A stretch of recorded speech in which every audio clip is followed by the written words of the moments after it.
This video will describe the Select Add a Target Language screen. And let's start at the top.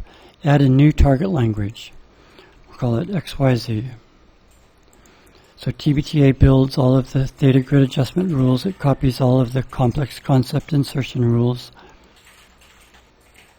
Then we're asked to select a font. So we choose a font. Does your language have an alphabet? We'll say yes. Do you want the Latin alphabet entered so that you can edit it for your language? We'll say yes. And these are the phonetic features that we have defined. Right now, none of them are activated. You can activate whichever phonetic features are relevant to your language. The only time you ever use phonetic features are in your morphophonemic rules. And you can always write your morphophonemic rules using alphabetical characters. So you don't have to activate any of these. And if you don't activate them now, that's fine. You can always activate them later, or define your own phonetic features later. So that's why these are here. We're just going to say cancel for now. So here's our alphabet, and we'll say OK. And normally, after adding a new target language, the next thing you do is say initialize common features. Do you want to collapse the noun number values to singular and plural? Yes. Do you want to collapse the verb time values to past, present, and future? Yes. Do you want to add a feature to clauses called adverbial clause type? Yes. Do you want to add a feature to clauses called stative clause type? Yes. Do you want to add a feature to clauses called voice? Okay, if your language doesn't have passive and active, you might say no to this. We'll say yes. Do you want to add a feature to noun phrases called grammatical relation?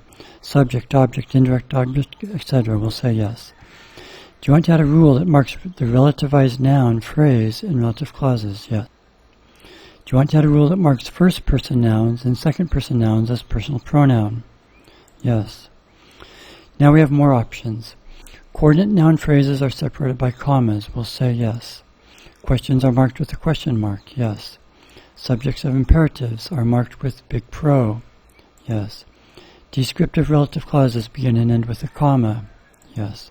Quotation marks are used for direct quotes. Yes. English-style third-person pronouns are used. We won't check this one.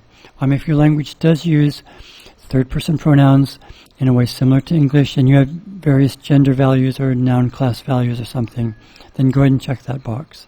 For now, we won't. We'll say OK. And now it provides default values for the opening quotation mark, the closing quotation mark, opening single quotation mark, closing single. OK, the selected features have been initialized.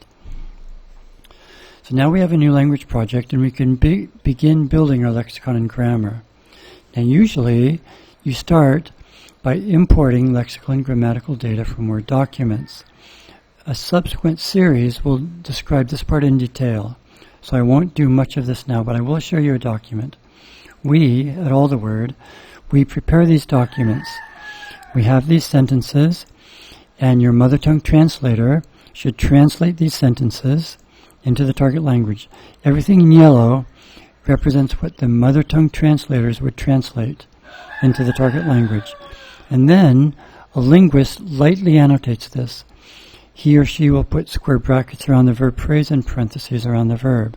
Square brackets around the verb phrase, parentheses around the verb. And then the linguist also provides the verb form. Past tense, stem, participle, things like that. So we prepare these documents. We provide the sentences. All you need to do is ask your MTTs to translate these, put them in the target language here, and then someone needs to lightly annotate them, put square brackets around the verb phrase, parentheses around the verb, and provide the form of the verb. So that's what we mean by import lexical and grammatical data from Word documents. But again, a subsequent video series will describe this in detail. Here, we can select a target language. Right now we're at the new language project that we just defined a minute ago. Here you can choose any language project that's in your TBTA folder. So I have these projects in here. If you want a TBTA project that's in a different folder, then you can come out here and navigate to any other language project on your computer. Main screen picture.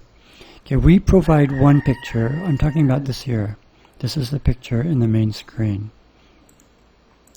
You can put any picture here that you want. For example, here's a picture of some students. I'm in the Philippines, and these students are reading a book that we published recently. So you can put any picture there that you want. And we always say center the picture. If we don't say that, then the picture is distorted in the upper left corner. So we always say that. Okay, name and title bar. That refers to up here. Up here you always see the name of your current language. XYZ is what we called the new language that we just defined a minute ago.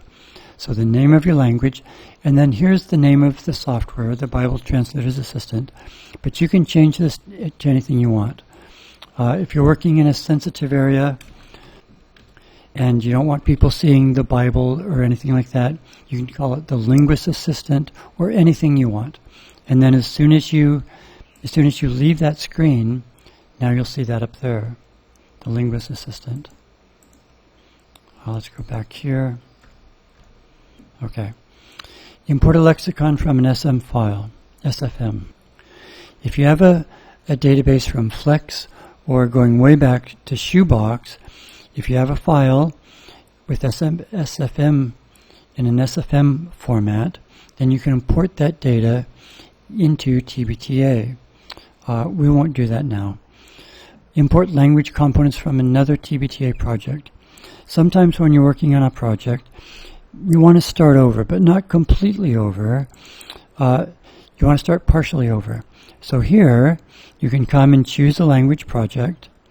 We'll say Subanan. And now you can choose import the entire lexicon, words, concept mappings, features, forms, and form rules, or just words and concept mappings, words, concept mappings, and features. So you can import various parts of your lexicon or no lexical data at all. You can import the alphabet, phonetic features, and sentence final characters. Import all the saved target language text. Import target notes. So you can import various components.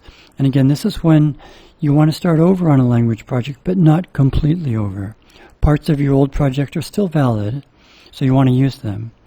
Here you can't import your grammar. When you start a new language project, you have to start over in the grammar. In a previous video, I showed you how you can copy rules from one TBTA project into your current project. So you can do that. But here at this dialog, you can't import any of your grammar. We won't actually do this now. So that's what the screen is for. A subsequent video series will describe this part in more detail.